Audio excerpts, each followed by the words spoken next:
As I'm looking back on all of my different eras, I realized that if you combine them all together and you try to get a general theme, it's big sister advice and generally just preparing people for the next season of life. So in this video, I want to talk specifically to the girls who are going into their post-grad era or early 20s, going into life. When I was 22, 23, and 24, I genuinely was like, I don't think I've ever been so confused in my entire existence. Like, everything feels off.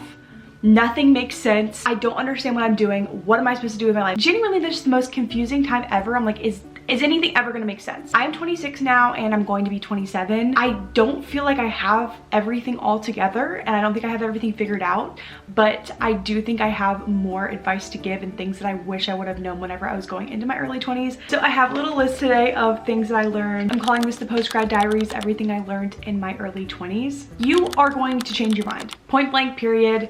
It's gonna happen. Whenever you grow and you get older and you're presented with more things in life, more experiences, more ideas, more knowledge, you're going to come to different conclusions than you had whenever you were younger. This could be your career, your outlook on life, the way that you think about the world, your beliefs about yourself, what you want for your life. If you guys remember, if you've been with me for a while, if you're OGs, you know that I wanted to work for Disney. Like, that was all I wanted to do. If you go back on my channel and look at all my videos, I thought that the only thing I would ever do is work for Disney. I loved working for Disney. I had a great time working for Disney. I ended up doing it, the college program, and then I worked for Disney after college. But then I came back to Asheville, worked in hospitality, and then realized that I really just wanted a 9-to-5. I never would have thought that I wanted a 9-to-5. Like, I never would have expected that I would crave that, but I got to a point where I was starting to crave stability. I now work from home in a 9-to-5 in a job that's in travel, and I've actually gotten to travel with my job to London and Paris and hopefully more places in the future. It's literally my dream job, but I would have never known to pursue it because it didn't match what I thought I wanted whenever I was in college and graduating college. I went to a Christian college and I'm still a Christian, but I deconstructed from then to now, pretty much mostly in my early 20s. And although I am still a Christian, it looks completely different than it did whenever I was in my Christian college. While I was in the midst of it, it felt unfathomable to believe differently than what I had believed my entire life. But now I feel like I'm believing the most authentic way I know how. I allowed myself to step out of the tiny box that I feel like certain sects of Christianity put themselves in and really blossom in my faith. All of this to say, you're probably going to change your mind, and the more that you try to force yourself not to change your mind because it's scary, because it literally is scary. It's scary to change your mind. The more you're like, no, no, no, no, stay put, the more you're gonna feel this discomfort because you're warring with yourself. On the same note, your dreams are allowed to change. I think I just, for some reason, thought that I was the type of person who was steady. Like, I just stuck to one thing and did it forever. And I honestly, now looking back on it, don't know why I tried to act like that, because now that I know my personality a lot better, I know that that's just not me. Like, I am a jack of all trades. I am decently average at most things and I enjoy a lot of things. I don't know why I thought that I had to just put myself in a box and stay in it forever. I do think this kind of has to do with growing up Christian and being in the spaces where people are like, oh, this is your calling for your entire life. And that is so much pressure to put on an 18-year-old. I don't know why we have this concept of like, God is gonna call you to one career. Also, like, careers, I think very few people are like called to a career. I think that a more biblically accurate representation of a calling is like a day-to-day calling or a moment-to-moment calling or being called to do something. To say that you're called or you're being led to one career forever is so insane. You really also don't know what a career is going to be like until you're in it. And so you could be going to school for marketing and love being in school for marketing and then get into marketing and be like, actually I don't like this. I don't like the type of people that are in this field. I don't like whatever it is about it that you don't like. And you also could be in your marketing job, decently enjoy it, but then realize that you love writing and want to be a writer and want to write a book. You just don't know what you don't know. And it's okay if you get to a point and you say, you know what, I think that my path is leading me a different way. It's very, very normal to change your mind about your career, especially early on.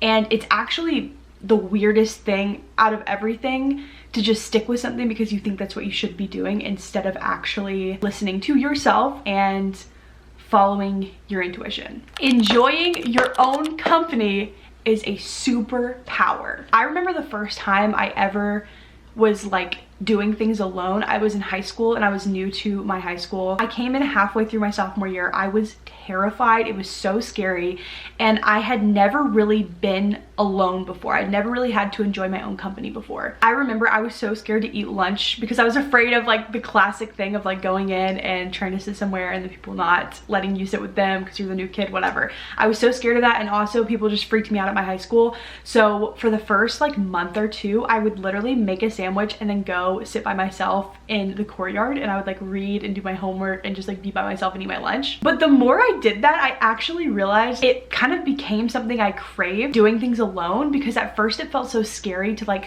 for people to perceive me as being by myself. But the more I did it, the more I was like, wait, this is actually really fun and empowering to be able to do things by myself and have a good time doing them. This carried over. I did the Disney college program, and I would go to the Disney parks all the time by myself, to a point that whenever I actually moved back to Disney after college, my husband was there with me, and a lot of times I'd be like, you can stay at home, I'm gonna go by myself, because I ended up loving going to the parks by myself, dinners by myself, I've gone to the movies by myself, I've gone on trips by myself, I've stayed in hotels by myself. I genuinely enjoy being myself. I went on the work trip that was obviously like with other coworkers, but a lot of the trip I got to have a lot of solo moments, like staying in a hotel by myself. I had got to spend a couple of hours at Versailles by myself. Like there was a lot of things I got to do alone. I got to spend a day in London by myself. The more you're able to genuinely enjoy yourself, the more out of life you're going to be able to get. Because there's not always going to be a friend to do things with you. You're not always going to have a partner. You're not always going to have somebody to experience things with. And so to be able to experience those things by yourself and actually enjoy it, it's really, really empowering, and it's very fulfilling. And you also can work through discomfort. I think that that's also a really encouraging thing, is knowing like this was uncomfortable and I did it and now I'm enjoying it. So that honestly makes you realize that you can do other hard things. Being the long distance daughter is hard. Being in your hometown and not ever leaving is also hard, because it sucks knowing that there's other things that are out there for you. You genuinely just have to pick your hard. They're both hard.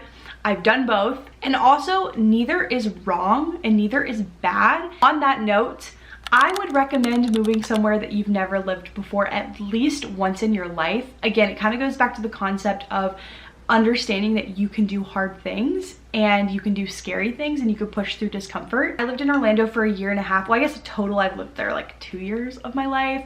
I lived in Virginia whenever I was in college. I live in Asheville now, but this is my first time living in Asheville, because where I grew up was outside of Asheville. I don't consider this to be like a new city though, because this is pretty much where I grew up. I also think that whenever you're post-grad, living in a city makes it a lot easier to make friends. There's probably going to be a lot more people that are your age, a lot more of an opportunity to really get out of your comfort zone. It's a lot of networking opportunities. I don't know anybody who's ever regretted moving to a city first. Following that line of thought, do the crazier things first. The things that require you to kind of not be tied down. Going abroad and getting your master's, living in New York City and working a super strenuous job. Whatever it is, like the craziest thing you can think of that's in your dream wheel, do that thing first. A lot of times now, even I don't have kids, I am married, I have a dog and I have a house. And even though I don't have kids yet, having a dog and having a house are like two huge responsibilities, to where it makes it a lot harder for me to just up and move or up and do something. If I wanted to move to London tomorrow, like it would be very hard to logistically, on top of having to obviously get a visa and everything. We'd have to figure out a way to get my dog over there. We'd have to sell my house, like all this different kinds of stuff. The further you get into life, the more responsibilities you kind of collect like infinity stones. So the crazier, most unrealistic things that you want to do those first. Does that mean you can't do anything crazy when you're 45? No. I'm just saying that like most people do follow a similar track of life at some point. It doesn't have to be at the same time, but a lot of people do follow that. I feel like it's easier to do crazy out of the box things whenever you have the least responsibilities. Do it scared. If you really want to do something but it freaks you out, you just got to do it scared. If you're waiting to feel comfortable, it's literally never going to happen. This is a big one. This is a really important one. There is no happiness waiting for you at the next milestone. Whenever you finally get a boyfriend, when you finally get married, when you buy a house, when you have a baby, blah, blah, blah, blah, blah. There is not some magical place that you're going to get to where happiness is going to be there waiting for you. you have to cultivate it in your day-to-day life. And this was something that genuinely changed my mindset to where I started really enjoying my 9 to 5. I started really enjoying like my super mundane, boring day-to-day life, was because I started appreciating and being content in the tiny things. Like this kind of feels like an in-between season for me.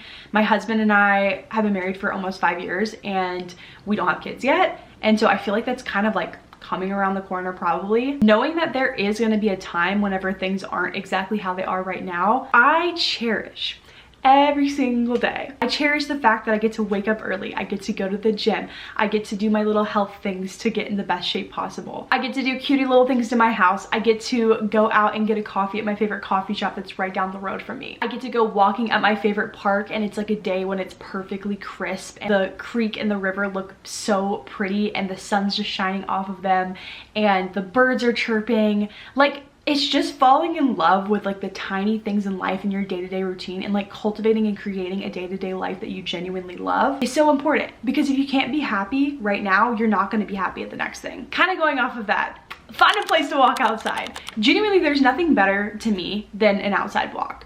Whether you're listening to an audiobook, you're listening to a podcast, you're just listening to nature, you're just like literally whatever. I've gotten to a point where if it's decently not too cold outside, I will still do it in the winter. I've been waking up early, and whenever it's really cold I go to the gym, but on a walk in the morning, and then I go on a walk after work, because walking outside is so good for your nervous system. We are constantly on screens, and especially whenever you are post-grad, sometimes you get a little bit extra anxiety. So going somewhere where you could be out in nature, the fact that like nothing is ever really that deep, you just gotta have those nature walks. You just gotta touch grass sometimes. It's so important to be outside. It's so important to get vitamin D. You need a hobby, and you really need to get one as soon as possible. If you're graduating, you need to be already looking and trying to figure out what your hobby is. I swear to you, this is like a field study that I'm dedicating my life to. You get put into this rat race where everything is about money, everything is about networking, especially if you work in corporate America.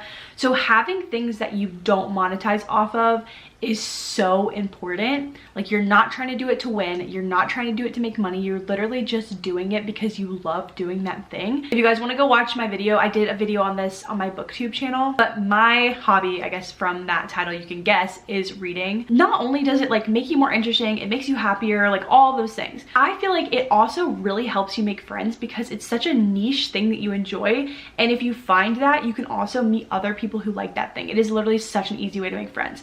Every single one of my friends post-grad I'm close with because of reading in one way or another. I've gone on girls trips where we all like love books and we met over Bookstagram. I've become really close friends with people who are in like the same book fandoms as me, or like the same books as me. Like, that was like our first topic of conversation, then we got really close. Like, all of my good friends I've met through that hobby. But yours could be knitting, it could be running, it could be, I don't know, why am I blanking? It could be film. I like film. That's one of my hobbies. Why am I blanking on all hobbies? It could be needlepoint. I don't know. It could be writing. Like, you could have so many different hobbies, but I feel like it is so easy to meet people and make friends when I both enjoy doing, like having a mutual starting place to a friendship. Whenever you're post-grad, say yes to as many things as possible, because life does not exist in your bubble, it exists out in the world. Not that everything has to be about kids, because I don't think it does. Whenever you're like 45, you're not gonna tell your kids like, oh, you know, here's a picture of mom drinking her matcha and being at home and being in bed by 9 p.m. and not doing anything. Obviously, all those things are fine. Like, they're all good things.